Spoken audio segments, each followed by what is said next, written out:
আইবিসির সম্মানিত সভাপতি প্রখ্যাত শ্রমিক নেতা জনাব এম নাজিম উদ্দিন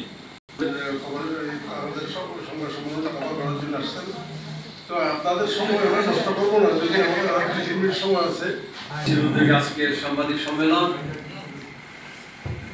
আজকের সাংবাদিক সম্মেলনে সভাপতিত্ব করছেন আমাদের আইবিসি সম্মানিত সভাপতি জনাব এম নাজিম উদ্দিন। আমাদের আইবিসি কেন্দ্রীয় নেতৃবৃন্দ এখানে সবাই উপস্থিত আছে, ইতিমধ্যে আমি আমাদের নাম ঘোষণা করেছি। প্রিয় সাংবাদিক ভাই বোনেরা, আপনাদেরকে ইন্ডাস্ট্রিয়াল বাংলাদেশ কাউন্সিল আইবিসির পক্ষ থেকে সালাম ও শুভেচ্ছা জানাচ্ছি।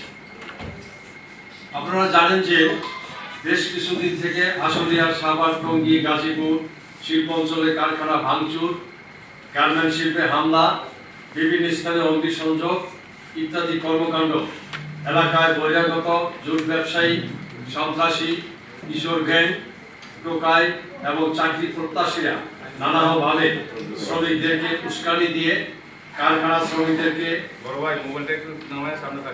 বের করে দিচ্ছে, কারখানা বন্ধ করে দিচ্ছে।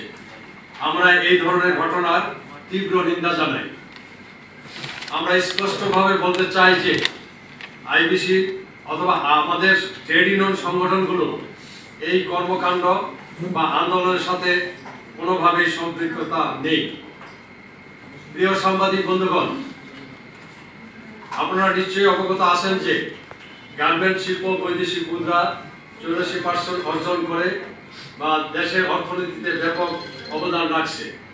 তাছাড়া প্রায় 40 লক্ষ শ্রমিকদের কর্মসংস্থান, ফরওয়ার্ড ব্যাকওয়ার্ড লিঙ্কেজ মিলিয়ে প্রায় 1 কোটি লোকের কর্মসংস্থান করেছে এই শিল্পে। আমরা দৃঢ়ভাবে বলতে চাই, এই শিল্পের বিরুদ্ধে ষড়যন্ত্র কোনোভাবেই বরদাস্ত করা হবে না।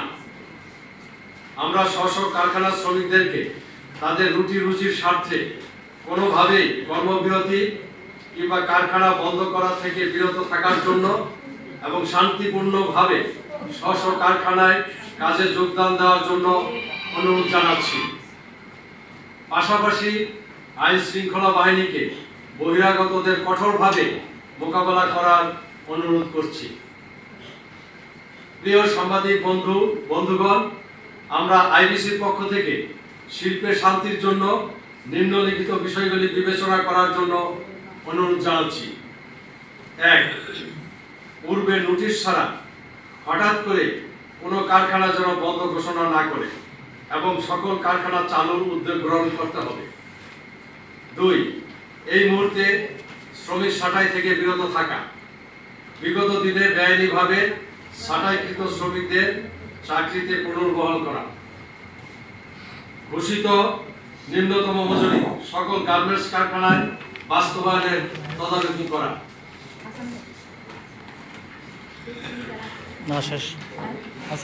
4.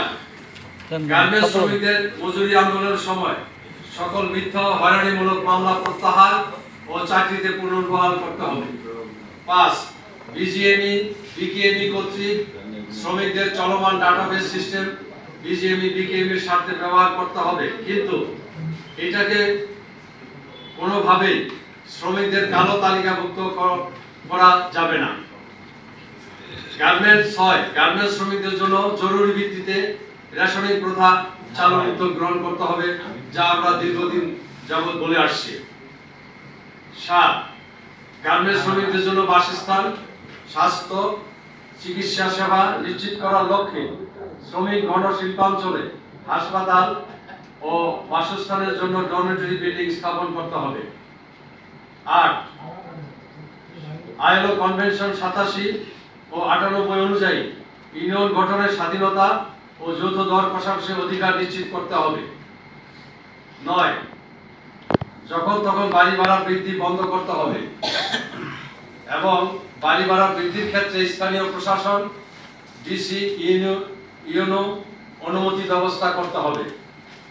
10. শ্রমিকদের উন্নত প্রযুক্তির ব্যবহারের লক্ষ্যে এবং দক্ষতা উন্নয়নে কারিগরি ও বৃত্তিমূলক প্রশিক্ষণ কেন্দ্র স্থাপন করতে হবে। এবং সর্বোপরি আমরা আমাদের যে বিষয়গুলা বিশেষ করে আমরা আইবিসির পক্ষ থেকে শ্রমিকদের যে কোনো বিষয়ে দাবি দেওয়া বা কোনো সমস্যার সমাধান আমরা আলাপ আলোচনার মাধ্যমে সেটা সমাধান করতে আমরা চাই।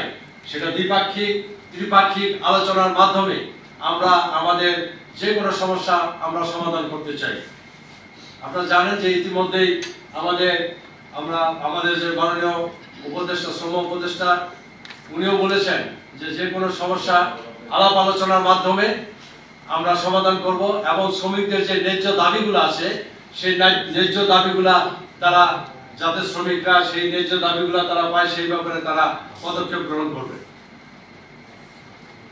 ধন্যবাদ আনতে আমি সাংবাদিক ভাই বোনদেরকে আমার বক্তব্য ধৈর্য সহকারে শোনার জন্য আমি আন্তরিক ধন্যবাদ জানাই এবং আপনারা যে আমাদের এই সাংবাদিক সম্মেলনে জেএম কামরুল আলম, আমিরুল হক আমির, মীর আবুল কালাম আজাদ, সালাউদ্দিন স্বপন, বাবুল আক্তার, রাশেদুল আলম রাজু, চায়না রহমান, নুরুল ইসলাম, শাহাদাত হোসেন, আব্দুল রাজ্জাক, মোহাম্মদ রুবেল, কামরুল হাসান এবং আমাদের আরো অনেক নারী নেত্রী এখানে উপস্থিত আছেন, আমাদের জাকিয়া, সীমা এবং ইয়াসমিন সহ আমাদের আরো অন্যান্য নেতৃবৃন্দ এখানে